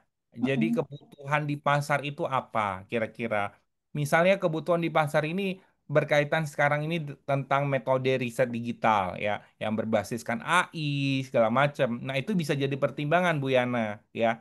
Jadi misalnya bukunya sama-sama metode penelitian, tapi isi di dalamnya kita lebih merujuk kepada apa yang dibutuhkan sekarang. Misalnya yang dibutuhkan sekarang misalnya tentang apa novelty ya, AI, riset apa namanya, post viewer. Nah, itu adalah kebutuhan-kebutuhan sekarang. Seperti itu. Jadi, selain dari judul buku ya, judul buku yang menarik ya, salah satunya adalah sesuai dengan apa yang diinginkan, apa yang dibutuhkan oleh eh, orang ya. Siapa target pembaca kita? Misalnya targetnya adalah dosen ya. Nah, dosen-dosen itu ya sekarang pasti menginginkan sesuatu yang berbasis AI, berbasis teknologi, misalnya seperti itu. Kira-kira seperti itu bagaimana buku kita mampu menjawab kebutuhan-kebutuhan dari pembaca kita. Gitu ya, Bu, selain dari bukunya, ya, selain dari topiknya. Tapi kita harus menyajikan bahwa kita dalam buku kita ini mampu menghadirkan problem solving. Seperti itu, Bu ya, mampu menghadirkan problem solving yang tidak ada di buku sebelum-sebelumnya. Seperti itu Bu Yana. Paham ya Bu Yana ya? Siap Pak, siap, siap. Baik, baik. Baik Pak, terima kasih Pak. Baik, terima kasih Bu Yana. Atau Kak Ada, mungkin kalau memang pun ada satu atau dua pertanyaan lagi, Bapak Ibu. Satu pertanyaan lagi mungkin.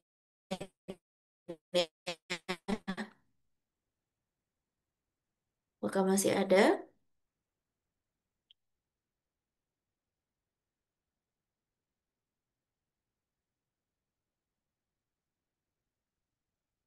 Oke, kalau mungkin tidak ada, bisa kita lanjut Bapak Ibu ya untuk kegiatan pemateri yang kedua. Tapi sebelumnya, mungkin saya akan membacakan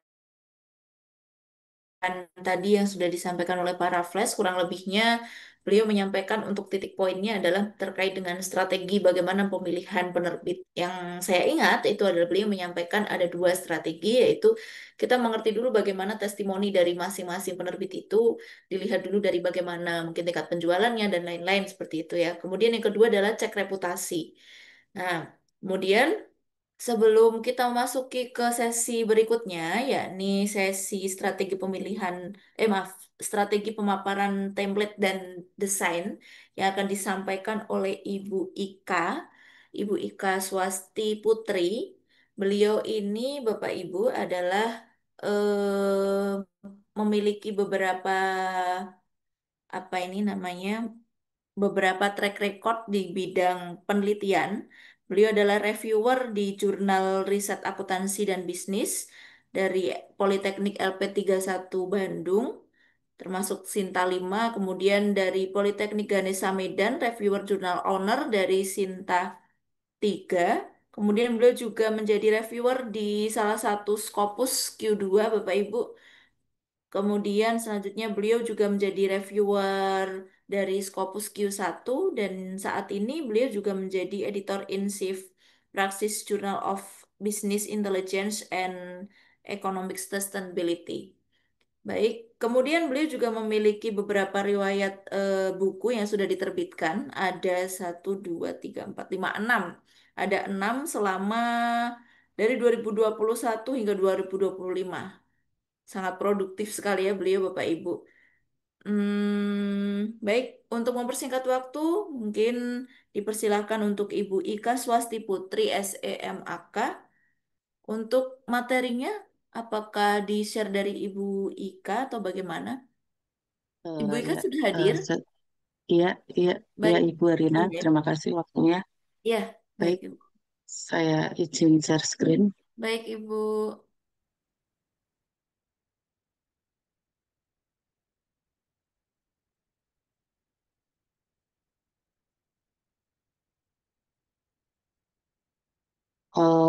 Baik, Bapak Ibu semua, eh, saya akan memaparkan materi terkait dengan pedoman penulisan buku IJSMA yang nanti akan Bapak Ibu tulis ya. Eh, ini yang pertama, hal-hal atau apa saja, pokok apa saja yang harus ada dalam penulisan buku IJSMA yang nanti akan Bapak Ibu tulis. Yang pertama, struktur dari isi buku itu sendiri, itu yang pertama pendahuluan. Pendahuluan itu biasanya terdiri dari latar belakang, tujuan manfaat, dan sistematika, dan biasanya eh, 2 atau sampai 3 halaman ya. Nah, ini nanti dalam bentuk paragraf nih Bapak Ibu. Kemudian disesuaikan dengan panduan, maaf, disesuaikan dengan pedoman bahasa Indonesia yang baku. Kemudian yang kedua itu adalah isi materi terkait dengan book chapter atau bab ya Bapak Ibu. Isi materinya apa? Kemudian ada kesimpulan, daftar pustaka. Daftar pustaka ini nanti wajib menggunakan reference manager, Mendeley, Zotero ataupun EndNote. Kemudian untuk biografi ini ya wajib ada dalam setiap book chapter adalah biasanya di bagian belakang itu terdiri dari profil penulis, kemudian riwayat penulis, penulis itu menulis apa saja, kemudian tempat tanggal lahir dan lain-lain seperti itu. Kemudian misalkan ada istilah asing yang Bapak Ibu tulis, kemudian ada catatan kaki, itu bisa penjelasannya bisa masuk glosarium. Kemudian untuk gaya penulisan itu menggunakan bahasa Indonesia yang baku sesuai dengan panduan umum, pedoman umum ejaan bahasa Indonesia. Kemudian referensinya itu di 80% ya Bapak Ibu, 80% nanti harus dari jurnal ilmiah ataupun tesis atau disertasi. Beda dengan buku ajar di Bapak Ibu karena ini buku referensi, jadi 80% harus dari jurnal ilmiah, eh, baik bisa tesis maupun disertasi. Kemudian bahasanya, bahasanya itu eh, objektif, akademis, ya, kemudian mudah dipahami seperti itu. Kemudian hindari penggunaan opini tanpa dasar ilmiah. Jadi referensinya, jadi ketika Bapak Ibu menulis itu usahakan menulis tetapi dengan referensi atau dasar ilmiahnya seperti itu. Kemudian menggunakan istilah teknis sesuai bidang.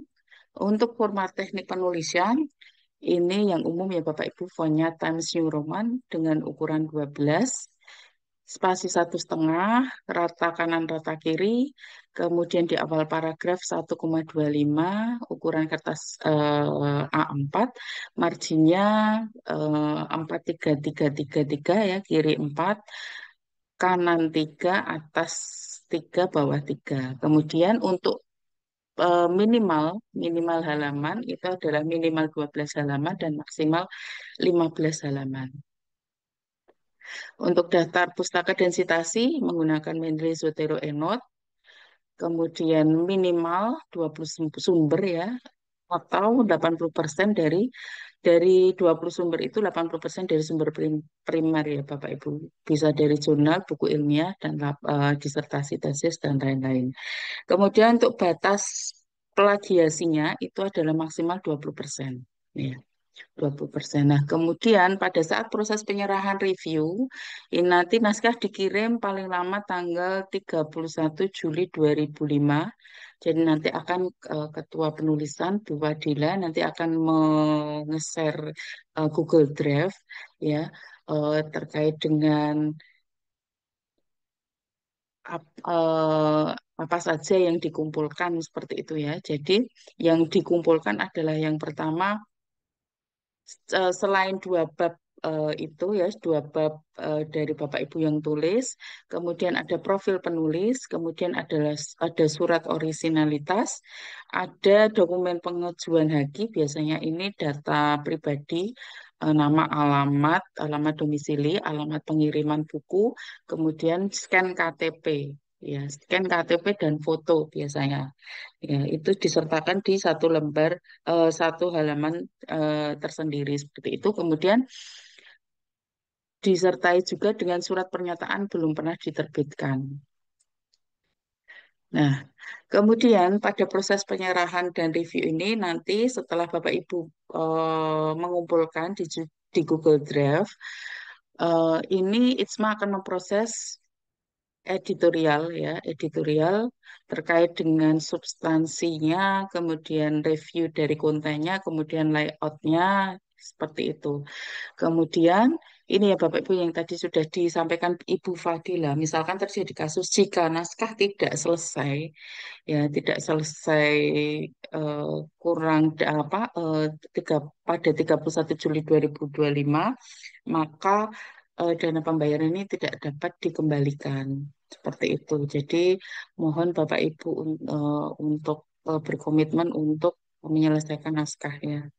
Jadi, kemudian nanti Bapak Ibu akan mendapat buku yang diterbitkan dari penerbit Mitra Kerjasama ITSMA, buku ber-ISBN, kemudian link Google Scholar, kemudian mungkin ada soft file-nya, soft file PDF dari buku, kemudian ada hak ciptanya atau hakinya, ini scan hakinya nanti juga akan dikirimkan.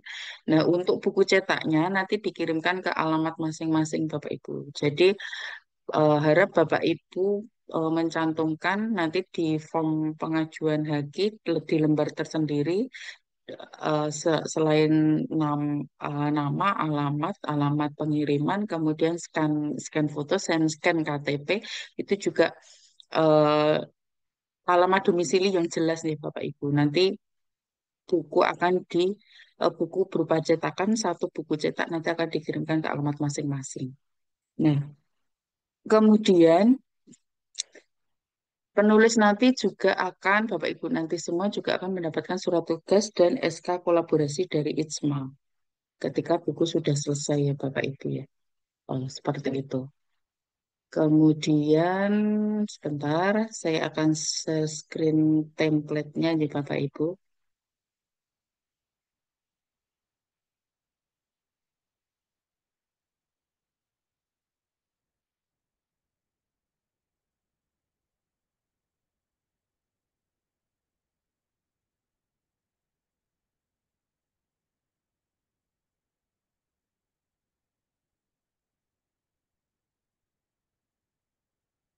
Ya, untuk template-nya nanti mungkin akan di-share di grup ya Bapak Ibu, template penulisan. Mungkin nanti dengan Ibu Fadila akan di-share. Ini kurang lebihnya seperti ini. Ya nanti Bapak Ibu jadi yang harus dikumpulkan selain buku penulisan dokumen penulisan 2 bab, format Hagi, KTP, alamat pengiriman buku, 1 lembar tersendiri. Kemudian yang ketiga adalah uji plagiasinya kurang dari 20%. Jadi Bapak nanti me- melampirkan 3 hal ini ya Bapak Ibu ya. Dokumen penulisannya yang ditulis Bapak Ibu 2 bab, kemudian format pengajuan Hagi terdiri dari scan KTP dan foto beserta nama dan alamat pengiriman buku dan uji plagiasi Turnitin kurang dari 20%. Seperti itu. Nah, kemudian ini adalah template ya. Nah, nanti akan di-share Bu Fadila terdiri dari babnya, judul babnya, kemudian nama penulis, kemudian pendahuluan ya. Pendahuluan ini terdiri dari latar belakang, jadi menjelaskan alasan kenapa bab tersebut itu ditulis, kemudian di dalamnya ada merumuskan masalah, kemudian isu, eh, kemudian atau kebutuhan apa yang ingin dijawab melalui buku tersebut, kemudian disertai dengan data, fakta, atau fenomena yang ada seperti itu. Kemudian tujuan penulisan buku juga harus ada di dalam di dalam pendahuluan. Jadi apa yang harus menyebutkan secara eksplisit apa yang ingin dicapai melalui buku tersebut. Eh, gitu. Misalkan ini ada contoh kalimat, buku ini bertujuan memberikan pemahaman mendalam mengenai konsep praktik audit digital berbasis ACL sebagai rujukan akademik dan praktisi. Eh, ini hanya contohnya, Bu. Contohnya saja. Kemudian ada manfaat buku, jadi menjelaskan siapa yang dapat manfaat dari buku tersebut. Misalkan eh, jika Bapak Ibu dosen atau mahasiswa sebagai mahasiswa atau praktisi, peneliti, seperti itu. Manfaat baik secara teoritis maupun praktis. Kemudian cakupan dan batasan dari isi buku, jadi menjelaskan ruang lingkup dalam bahasan dalam buku, kemudian menyebutkan topik-topik apa yang dibahas dan apa yang tidak dibahas. Nah, ini ada di batasan. Ya. Kemudian sistematika penulisan buku, juga misalkan gambaran umum dari setiap bab ya. Jadi itu membantu pembaca untuk memahami alur dan struktur buku. Misalkan bab 1 membahas tentang apa, 2, 3, 4, dan seterusnya. Kemudian bahasa ilmiah ya, menggunakan bahasa ilmiah ya Bapak Ibu. Karena ini adalah buku referensi, tapi yang mudah dipahami. Jadi menggunakan bahasa baku, lugas, dan komunikatif. Seperti itu. Kemudian singkat dan padat ya Bapak Ibu. Jadi pendahuluan itu umumnya ditulis 2 sampai 3 halaman. Ya.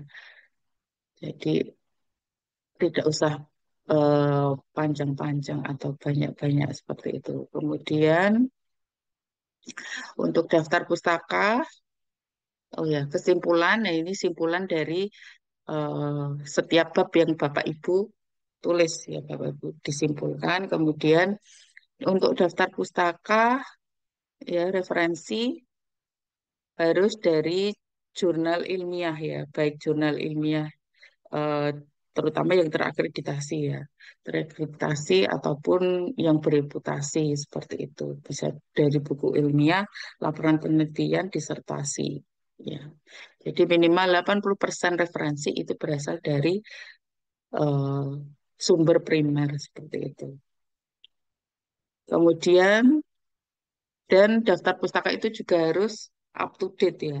Jadi idealnya dalam 5 sampai 10 tahun terakhir. Kecuali kalau memang ada teori klasik atau grand teori ya, teori dasar eh, yang harus menggunakan tahun-tahun lama itu diperbolehkan.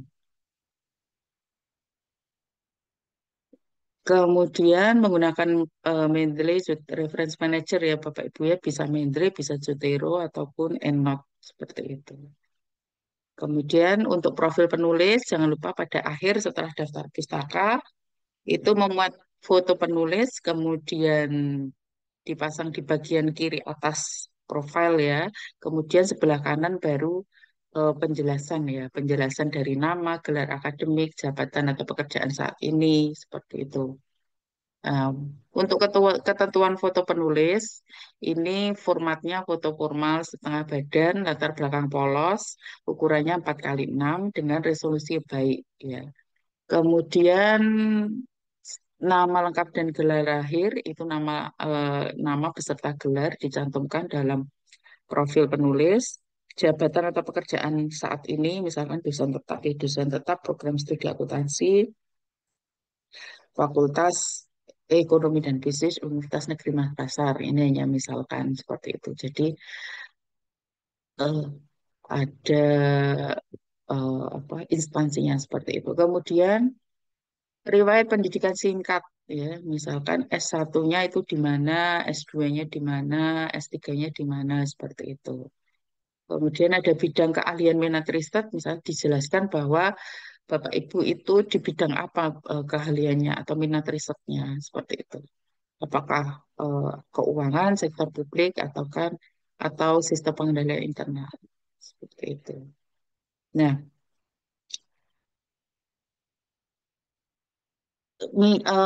ada juga bisa juga disertakan apabila misalkan Bapak Ibu sudah banyak menulis buku ya Bapak Ibu sudah banyak menulis buku referensi maupun buku ajar bisa dicantumkan bahwa Bapak Ibu sudah menuliskan beberapa buku referensi, buku ajar disebutkan saja bukunya apa seperti itu. Kemudian apabila sudah misalkan Bapak Ibu menulis di artikel di jurnal terakreditasi maupun jurnal internasional berakreditasi juga bisa dicantumkan di profil Bapak Ibu. Kemudian yang terakhir adalah informasi dan kontak ini sifatnya opsional, boleh dicantumkan, boleh tidak ya Bapak Ibu. Jadi boleh mencantumkan email profesional ya, ataupun akun Google Scholar atau Sintanya. Seperti itu. Contohnya ini email misalkan andihartono@unm.ac.id. Bisa juga ditambahkan Sinta ID-nya. Kalau Bapak Ibu punya ID Sinta ataupun ID Scopus bisa dicantumkan seperti itu.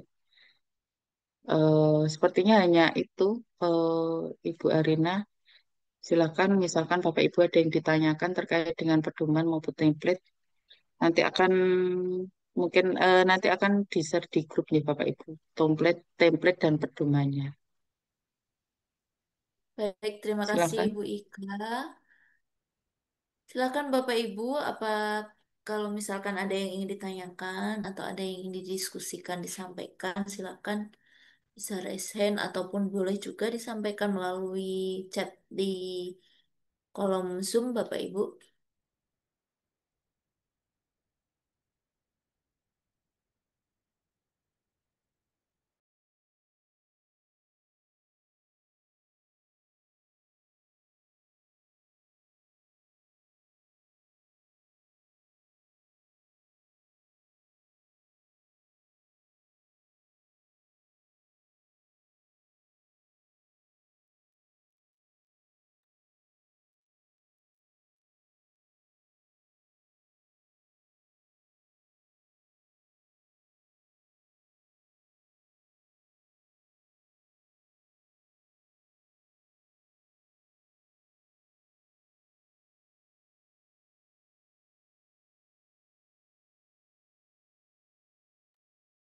Oke, baik sambil menunggu Bapak Ibu ya, kalau memang ada yang ditanyakan, ini saya mengingatkan untuk Bapak Ibu sekalian mungkin bisa mengisi link presensi yang sudah disediakan di kolom chat ataupun yang sudah disediakan di grup panitia kelas penulisan ya Bapak Ibu.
Oh baik Bu Yana, silakan Ibu.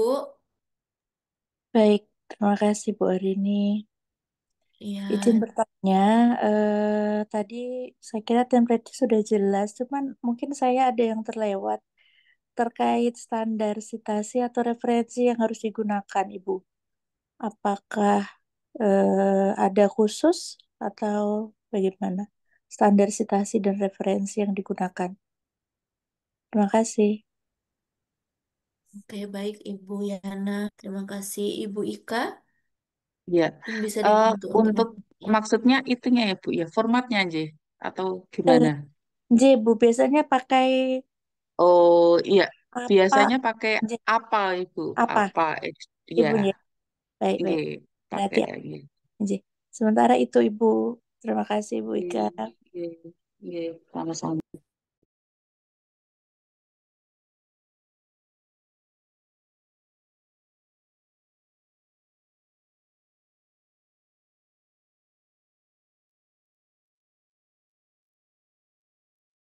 Baik Bapak Ibu, apakah ada pertanyaan yang lain?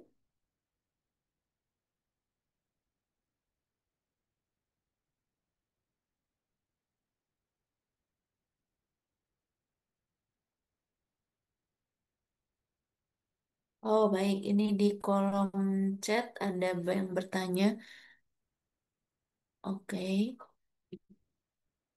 Bapak Ibu, ini saya masih baru dari Pak Agnia ya.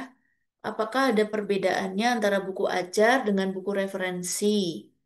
Perbedaannya apa ya Bapak Ibu? Terima kasih. Ya, Ya. buku ajar itu buku yang biasanya kan untuk pedoman kita mengajar ya. Pedoman kita mengajar itu didasarkan pada RPS kita, ya, RPS kita pada saat mengajar. Kalau buku referensi itu buku ajar. Kalau buku referensi ini lebih ke referensi, misalkan kita menulis artikel atau jurnal. Nah, ini buku referensi ini bisa digunakan sebagai referensi dari jurnal yang kita tulis seperti itu. Itu sih bedanya, sepengetahuan saya. Terima kasih. Bu. Apakah sudah terjawab Pak Agnia? Izin Oke, bertanya, baik. Adakah yang lain Bapak Ibu? Silakan. izin Ibu bertanya. siapa ini ya? Eni Oke, Ibu namanya. Eni, silakan Ibu Eni. Oke, izin Ibu Ika mau bertanya, Bu ya. Iya, Misalkan dalam satu buku yang kita tulis itu kan ada, anggaplah ada 5 orang penulis begitu ya Bu ya. iya, Sebagaimana yang sudah disampaikan di awal, satu penulis itu kan 2 bab begitu. Nah, eh, iya. saya tuh hanya membayangkan begini Bu, ketika misalkan sudah selesai, kemudian kita langsung submit gitu ya Bu ya ke Google Drive tadi. Nah, kemudian sebenarnya kan satu buku itu pastinya ada keterkaitan gitu ya Bu ya antara satu dengan yang lain. Ada benang merahnya gitu Bu. Mohon maaf Iya. ya, saya ini memang memang pertama kali nih Bu menulis buku gitu Bu. Jadi saya juga masih membayangkan. Nah, untuk benang merahnya sendiri Bu itu apakah eh, nanti di grup begitu akan ada misalkan kayak meeting, pertemuan begitu untuk menyatukan atau apa ya menjalin benang merah tadi antara bab satu, bab 2, bab 3 sampai dengan bab akhir gitu ya Bu ya. Oke. Ataukah nanti langsung saja begitu Bu, langsung selesai, langsung disubmit. Jadi intinya per bab itu sesuai dengan pemikiran dari apa ya, pemikiran atau sudut pandang dari penulis bab tersebut begitu Bu. Oke. Ya, terima Oke, kasih Bu. Bu Ika Ya, nih. ya sama-sama Ibu. Biasanya seperti ini, Bu. Kalau buku referensi, chapter book, buku bab itu biasanya penulis itu mengumpulkan per babnya, kemudian nanti akan ada proses editor dan reviewer. Kalau ini nanti kan berarti kan ada dari ISMA nanti akan editor dan reviewernya dari ISMA. Nanti mungkin lebih ke situ sih Bu, maksudnya lebih langsung karena kalau misalkan sebenarnya ya Bu Yana tadi untuk persamaan persepsi itu juga perlu juga sih kalau menurut saya. Cuman kadang kan untuk mengumpulkan eh, per bab itu penulis itu ya juga butuh waktu yang lama ya Bu ya. Jadi nanti kemungkinan mungkin tergantung gimana ketua panitianya nanti. Kalau selama ini saya menulis chapter book itu per itunya apa per babnya itu penulis mengumpulkan ke penerbitnya untuk edit di proses editorial maupun reviewer. Jadi nanti akan ada proses editorial dan reviewer dari penerbitnya seperti itu Ibu. Ya. Baik Ibu Ika, terima kasih Ibu. Baik, sama-sama.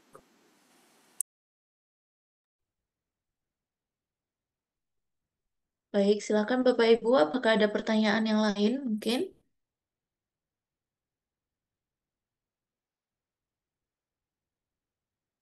Sepertinya ada yang ingin bertanya lagi ini. Kita tunggu.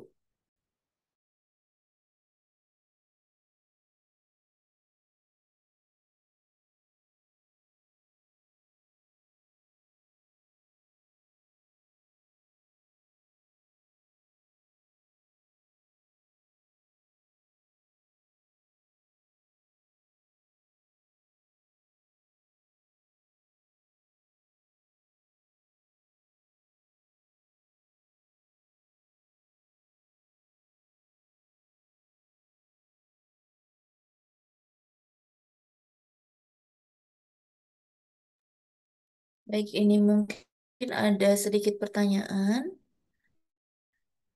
Malam Bu, izin mengusulkan kalau setiap bab dibuatkan subbabnya oleh panitia seperti kelas penulisan 3 tahun lalu, jadi penulisnya dapat menyesuaikan subbabnya. Bagaimana ini? Mungkin ke Bu Ika dan juga Bapak Ibu Fadila, Fadila ya, Bu Fadila ya, iya. oke. Iya, ke Bu Fadila mungkin Iya betul. nanti gimana, nggih, untuk teknisnya, nggih, apakah dibuatkan atau tidak gitu. Eh, izin masuk Atau ya Bu. atau atau tergantung setiap ketuanya, nggih, ketua Hmm. penulisnya. Jadi Bagus. misalkan saya ketua penulisnya nanti yang membuatkan subbabnya, kemudian nanti apa subbabnya per subbabnya dari ketuanya membuatkan subbabnya baru nanti ke untuk di itu kan ke itu apa penulisnya masing-masing seperti itu sih Kalau saran saya sih Bu atau ya, dari nggih, saya atau lebih setuju nggih, dibuatkan dari anu sih Bu, dari ketua karena eh, setiap buku itu kan membahas akuntansi apa ya sub akuntansi masing-masing Bu. Kita nggak semua tidak semua panitia nggih. itu dan kami mungkin dan Pak Raffles, saya dan Pak Raffles tidak memiliki keahlian untuk bikin subbabnya gitu. Nggih, seperti nggih. itu, kayak gitu. Nah, Nggih, bisa mungkin juga seperti itu, nggih. Monggo. jadi mungkin untuk mempermudah teman-teman anggota penulis mungkin bisa dibuatkan subbabnya karena kebanyakan yang ditunjuk sebagai ketua penulis itu memiliki kualifikasi dalam bidang buku yang ditulis itu, gitu. Oke. Mungkin seperti itu. Tapi ya nanti Oke, kita kasih kelonggaran, nanti kebijakan kita berikan kepada ketua penulis gitu. ketua, oke. Oke. Nggih. Nanti mungkin bisa dibahas Bu di grup ketua juga monggo silakan. Bisa Nggih, dijadikan nggih, masukan nggih. gitu Bu. Oke. Oh, nggih, nggih, nggih, nggih, nggih, Bu. Baik, terima kasih Bu Fadila dan Bu Ika. Bapak Ibu mengingatkan untuk link presensi sudah saya share di grup ya Bapak Ibu ya. Di chat, mohon maaf, di chat Zoom.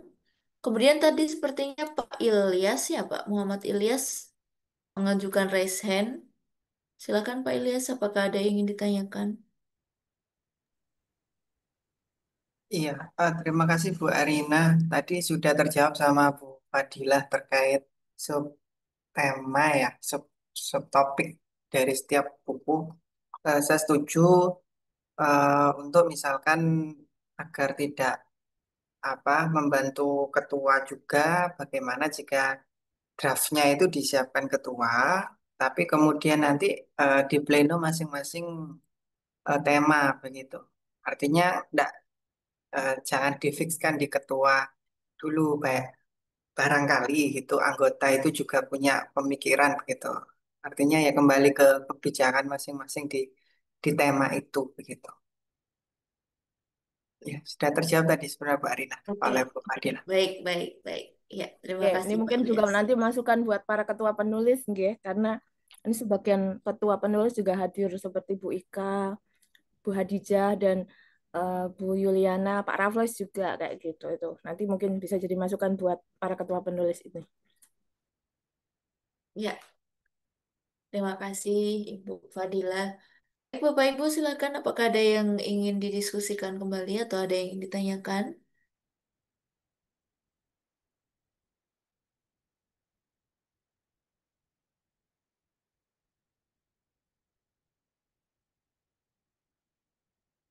Oke.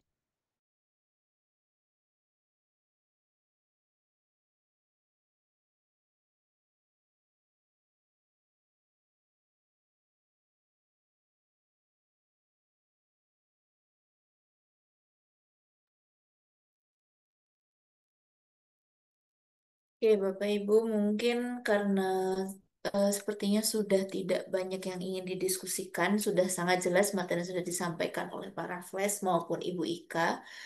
Tadi mungkin Ibu Ika yang sempat saya pahami adalah beliau menyampaikan terkait bagaimana tata cara penulisan, kemudian template-nya seperti apa, begitu ya Bapak Ibu. Semoga apa namanya tadi beliau sampaikan itu betul-betul kita nanti bisa laksanakan, kita bisa ikut menulis seperti yang tadi strategi yang disampaikan oleh para Flash pun juga kita mengikuti template dan tata penulisan yang diharapkan dari kepanitiaan penulisan ini. Baik Bapak Ibu, sebelum kita menutup acara kita pada hari ini, mungkin saya mohon bantuan Bapak Ibu untuk bisa membuka layar kamera. Kita coba untuk mendokumentasikan kegiatan kita pada malam hari ini. Oke, Bapak Ibu, baik. Mungkin di layar satu. Oke, satu, dua, tiga. Iya, oke Bapak Ibu. Baik, sebentar. Baik, untuk layar kedua, satu, dua, tiga.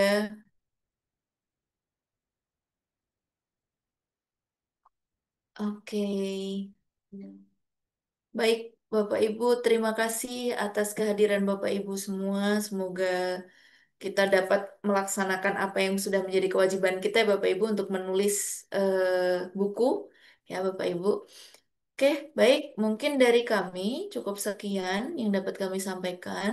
Terima kasih atas kesempatan dan waktu yang sudah diberikan kepada saya. Terima kasih juga kepada Bapak Ibu yang sudah menyempatkan diri untuk hadir pada kelas penulisan buku referensi pada malam hari ini.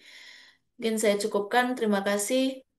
Saya akhiri, wassalamualaikum warahmatullahi wabarakatuh.